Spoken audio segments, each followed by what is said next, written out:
Okay, may adlaw no, gato na sa itong mga pinalangga na itong mga tigya paminuan pag mga viewers na to, ala amping mo kanunay sa itong mga kaigsunan, mga OFW, sa mga trabahante sa gobyerno, mga trabahante sa pribado o sa mga trabahoanan, ala maayong adlaw nga kaninyo.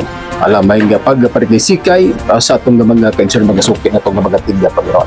Dining gabay na migala atong hatagan ng pagtagan regarding na ining pagkasipa, pagkatanggal mga igala ni outgoing General PNP Chief General Torre,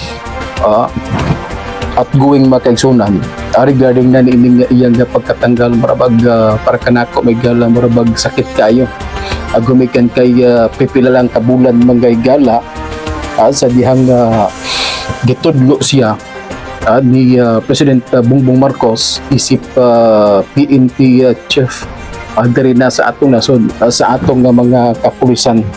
Dagay mga plano ang maong outgoing PNP Chief diri na sa atong nasod, pero muna gingon mga kaigsunan normal magid na basta kinibitaw nga anaa sa politika nung lihok may gala gawa sa politika, bisang gali ang atong presidente mga kaigsunan wa gid makapugong niya anang kagubot mga igala, kagubot ni General Torre o gani Secretary John Vic Remulla kay diya magid nagsumikad may gala mo gid sinugdanan third war mga igala nga namugna sulod sa PNP o gaymo sab napulkom diri na sa atong nasod mga higala unya gani nagtuo ta nga mahatagan o pagtagad matutukan mapabugno ba mapakalma ni President Bongbong Marcos but tingala ta kay kaganina mga igala kalit nga adunay migawas nga kamanduan ang atong presidente sa pag kining relieve pagtanggal mga igala sa atong outgoing PNP Chief General Torre mga higala. So muni sakit kaayo may gala murabag para kanako may gala murabag nabati na ako may gala ang kinibitaw gibati ni General Torre murabag insulto ba nanuman gitanggal ka diya mga gala, girelieve ka sa imong pwesto, pinakataas nga ranggo may gala, pinakataas nga official sa kapulisan, gitanggal ka diya, wala gani rason may gala kung unsay mga hinungdan. Muna iya problema mga kaigsunan, mismo ang mga tao may gala sakop sa atong presidente nagkagubot na niining nga mga panahon aduna na kining guna mga kaigsunan naman giniguna nganuman si PNP outgoing PNP Chief General Torre may mga kaigsunan sakit na bisan pag maingon siya may gala nga okay ra pero digid na malikan may gala nga aduna pagkikining namuo ba naapay man sa mga kaigsunan ba naapay guna sa iyang kining kagalingon may gala sa iyang kasing-kasing sa iyang bulatian dili gid dali. So mo na gingon may gala wala pa pod mihatag og pamayag may gala siya ang ato nga kasamtagan nga presidente kay ang maong kamanduan mga gala gikan magid sa iya pirmado iyang gipasa gato na kang Lucas Brosamen o didto mga kaigsunan kang Secretary John Vic Remulla o gani nabali og may kaigsunan sa mga media. So kini manginani mga gala ako nagtuo siguro para kanako mga kaigsunan. Dapat kidunta ni gala nga hatagan og pagtagad sa atong kining kasamtagan nga presente ang iyang nga mga ginsakupan kay kung dili niya mahilot mga higala dili niya mahilot but pasabot mga kaigsunan but pasabot nga weak ang iyang gitawag nga leadership sa iyang administrasyon. Ngano man ultimo iyang mga tao mga kaigsunan gani ini si John Vic Rimulya mga igala suod man ni sila istoryahan na mga gali na kadtong session megala sa Senado regarding na itong issue mga kaigsunan nga kining gitawag mga igala pagdakop pag kidnap pa kay sorang gidala sa dahig si President Rodrigo Roa Duterte kadto mga kaigsunan gani uban pa sila adto murabag gatudlo pa si John Vic Rimulya makaigsunan kato na kang kining General Torre Magala kay si Torre magi kining gisintro niya atong mga panahon na makaigsunan kaya malagi siya managdakop. So tuapod sa kilid may gala si John Vic Rimulya hunghong ato na kang Torre o niya katapong boxing mga kaigsunan naapod si John Vic Rimulya ato suporta po siya kato na kang Torre mga kaigsunan. Pero natingala ta mga gala gubikan kaya kalit lang migawas mibuto ang issue regarding na dinig atong nakalabay nga mga adlaw may gala third war matud pa ni General Torre gani mismo si General Torre mga kaigsunan mi-mention ng pod nga adunay mga babag sa iyang mga plano walang sa ni-mention mga kaigsunan kung kinsa but patud ba niya nga pinapunta nga kinig nga maulian kaya ang ilang nga punto mga kaigsunan ni John Vic Rimulya mo man ang patunhay pagpatuman sa kapsa ug kalinaw kaayuhan man sa kinabag-ang katawhan na diri na sa itong nasod pero ang problema mga kaigsunan milala kini og ni desisyon na gyud si President Bongbong Marcos makaigsunan pag relieve pagpakanaog og relief order makaigsunan gadto na kang outgoing PNP chief kining General Torre mga higala. So muna mga kaya siguro pa murag sa kong tanaw makasud kan si Torre na ni siya kining gitawag nga attitude problem. Kana bitaw nga nay mga panahon makaigsunan natay mga nakaila. Pareha ba ni anang pag ibutang ka isip manager action din ka i-assign ka sa mga tag-as nga mga kining ranggo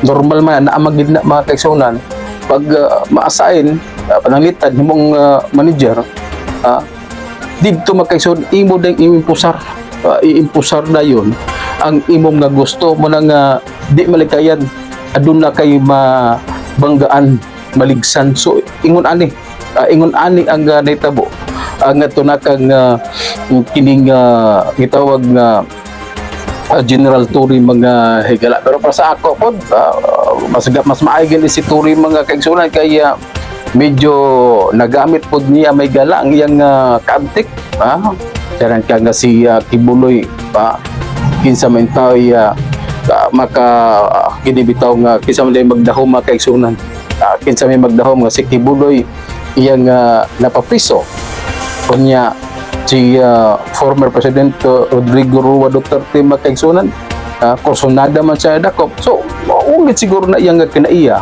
nga kining matawag nga kinibitaw nga mo action dayon pero panigingon may gala kini magitusahay makaigsunan kini atong kinaiya di gid malikayan naagid tay mga kinibitaw nga mga kaigsunan nga aduna naging mga gitawag nga problema sa ilang kinaiya nga action dayon na wa sila kasayod nga naana sila maligsan so inani makaigsunan so pareha ni PNP chief outgoing PNP chief General Torre makaigsunan gibutang siya isip PNP chief dito giimpusar din niya ang problema makaigsunan gusto niya nga balasahon tanan ba na ipatuman ang pagbalasa may gala ipangbalhin ang mga tag-as usab nga mga opisyal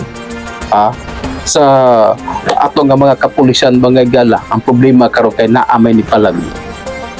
Dili lang si Junvic Rimulya makaisunan. Lakip na usap ang mga tag-as ng mga opisyal. Gusto man niya ipanggabalhin mga higala. So, muna problema karon. Muna problema mga higala. Tinunggan. Bisan tuod nga, bisan tuod nga ato nga presidente makaisunan, wala siya mi mention yun. Wala pa siya mi pagwas og pamahayag kung unsay mga hinungdan makaisunan. Pero ato masabtan mga higala, mura bag-ingon ana ba? Kay ni gawas man muna may mga issue magala niya ito nakalaban nga mga adlaw og hangtod niinig nga pag-issue ni President Bongbong Marcos og kining relief order magaisura nga ito na kang General Torre. So mo ni mga kaigsunan unya sa pikas nga bahin mga gala aduna na gitudlo aduna na gitudlo mga kaigsunan si President Bongbong Marcos mga higala. Aduna na ilang mga gitawag mga higala, aduna na yan napili ang muhulip isip OIC mga kaigsunan ang maong opisyal mao si Jose Melincio Nartales Jose Melincio Nartales Jr. Muni ang OIC chief sa atong kapulisan niining nga mga panahon na mga kaisuhan mo ni siya ang hulip ni outgoing chief PNP chief Nicolas Torre III mga kaisuhan niya kini si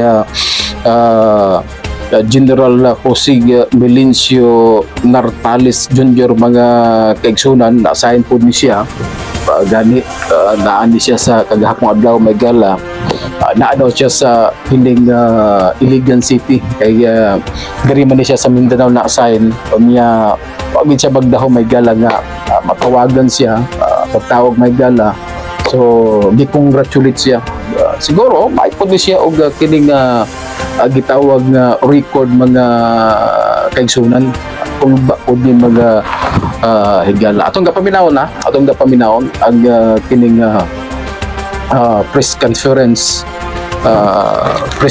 sa mga kaigsunan ni sa atong bag-ong PNP chief Jose Melincio Nartales Jr. ang OIC PNP chief mga kaigsunan diri na sa atong nasod sa atong mga kapulisan ani ang mga higa. Formerly, I'm the commander of. When he was the chief, I was the deputy chief for administration, and then after 2 months, I was designated as the commander of the Area Police Command in Western Mindanao, and I just received a verbal directive for me to travel. Yesterday, nandun lang ako sa Pagadian. I'm supposed to attend activities in Western Mindanao Command sa AFP. And so, actually, ang kapalitan natin doon is si General Bana, our DCA na. Sir, nilaya ko lang sir, kung mag-uopisina po si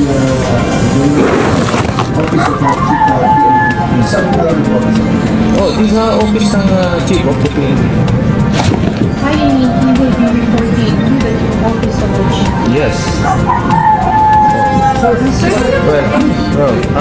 teka, masyado Magkakaroon tayo ng press meeting lang. Last question tayo. Sir,